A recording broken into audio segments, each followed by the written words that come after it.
مختصر کر بسم اللہ الرحمن الرحیم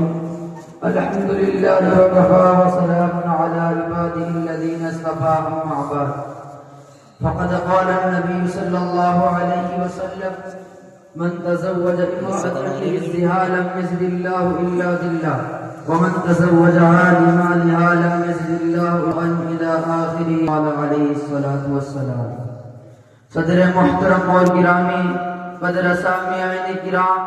اس وقت میرا موضوع سخن ہمارے معاشرے کا وہ ناصور ہے جس نے زندگی کی بنیادوں کو ہلا کر رکھ دیا، سینکڑوں ہزاروں گھروں کو تباہ و برباد کر دیا ہے اور کتنے ہی جذباتوں کو مسل کر رکھ دیا ہے۔ یہ وہ بیماری ہے جسے آپ جہیز کے نام سے یاد کرتے ہیں۔ میں نے خطبے کے بعد ایک حدیث شریف پڑھی ہے، اس میں حضور پر نور محمد عربی صلی اللہ علیہ وسلم کا پاک ارشاد ہے کہ جو شخص عزت حاصل کرنے کے لیے شادی کرے گا تو رب ذوالجلال ایسے شخص کو ذلت کے سوا کچھ نہ دیں گے، اور جو شخص مال کے لالچ میں شادی کرے گا تو ایسے شخص کو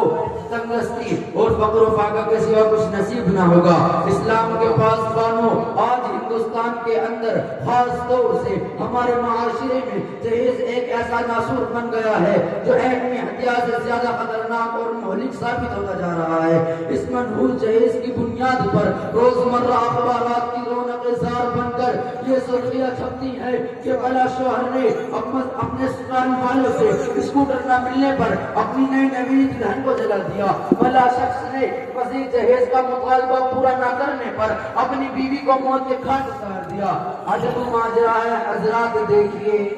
عجب ماجرا ہے حضرات دیکھیے، داماد مانگتا ہے خیرات دیکھیے۔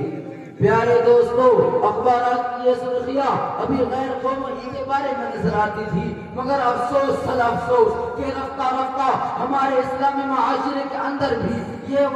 وبا پھیل چکی ہے۔ جہیز کے لیے بھیٹ چڑھنے والی کہیں فاطمہ، کہیں رضیہ، کہیں شبنم و فرزانہ اسلام کے نام لیواؤں سے یہ کہہ رہی ہے کہ کاش ہماری اسلامی شریعت کتابوں اور روایتوں کے بجائے عمل میں آ جاتی۔ پیارے دوستو، عورت رب ذوالجلال کی جانب سے عطا کردہ وہ حسین تحفہ ہے جس نے انسانی زندگی کو رعنائی بخشی۔ اسی عورت کے دم سے نظاروں میں خوبصورتی پیدا ہوئی، اسی معصوم کلی نے حضرت آدم علیہ السلام کی زندگی سے خوف و دہشت کو دور کیا۔ مگر ان تمام باتوں کے باوجود ظلم و ستم کی تاریخ شاہد ہے کہ اس بارے پانی میں جتنے بھی مظالم برپا ہوئے ہیں ان میں زیادہ تر صنف نازکی پر کیے گئے ہیں۔ اس بے رحم سماج نے عورت کو جس نظر سے دیکھا ہے وہ نہایت قابل مذمت ہے۔ تاریخ عالم ان دردناک واقعات سے بھری پڑی ہے۔ کبھی دنیا والوں نے حضرت مریم رضی اللہ عنہا کو مہتم کر کے جنگلوں کی خاک چھاننے پر مجبور کیا، تو کبھی نمرود نے اپنی بیٹی کو ایمان لانے کی پاداش میں آگ میں ڈالا، تو کبھی عرب کے جاہل معاشرے نے لڑکیوں کی پیدائش کو اس قدر منحوس تصور کیا کہ ان کو پیدا ہوتے ہی زندہ درگور کر دیا جاتا تھا۔ پیارے دوستو، آج بھی ان معصوم دو شہزادوں پر ظلم و ستم کے پہاڑ توڑے جا رہے ہیں، جبر تشدد کی خاردار جھاڑیاں ان کی راہ میں آئی ہے۔ آج بھی ان عورتوں کے ارمانوں میں خون کیا جا رہا ہے۔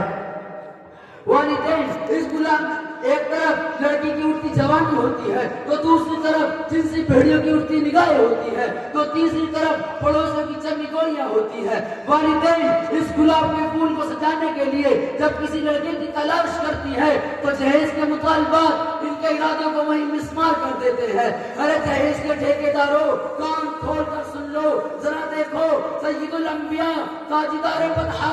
احمد مصطفیٰ محمد مصطفیٰ صلی اللہ علیہ وسلم کی پیاری اور لاڈلی بیٹی حضرت فاطمہ رضی اللہ تعالی عنہا کا مسنون کس انداز سے ہوتا ہے کہ جسم پر جو چادر ہے اس میں 16 پیبند لگے ہوئے ہیں، اور بنت رسول ہونے کے باوجود پیارا پاشا علی کررار رضی اللہ تعالی عنہ کی گھر کی جانب روانہ ہو رہی ہے، اور جہیز میں ایک تکیہ، ایک بستر، 2 مٹکے پر مشتمل مختصر سامان علی مرتضیٰ کو پیش کیا جا رہا ہے۔ آج ہم یہ کہتے ہیں کہ ہمارا بیٹا ڈاکٹر ہے، ہمارا بیٹا انجینئر ہے، ہمارا بیٹا ٹیلی فون آپریٹر ہے، ہمارا ہمارا بیٹا گریجویٹ ہے، ہمارا بیٹا سعودی عرب میں رہتا ہے، اس لیے جہیز میں جہاز چاہیے۔ ارے اولاد پیدا کر کے جہیز کی تمنا رکھنے والوں، کان کھول کر سن لو، اگر تمہارا بیٹا انجینئر ہے تو حضرت علی امیر المؤمنین تھے، اگر تمہارا بیٹا گریجویٹ ہے تو حضرت علی فاتح خیبر تھے، اگر تمہارا بیٹا ڈاکٹر ہے تو حضرت علی خلیفہ تھے، اگر تمہارا بیٹا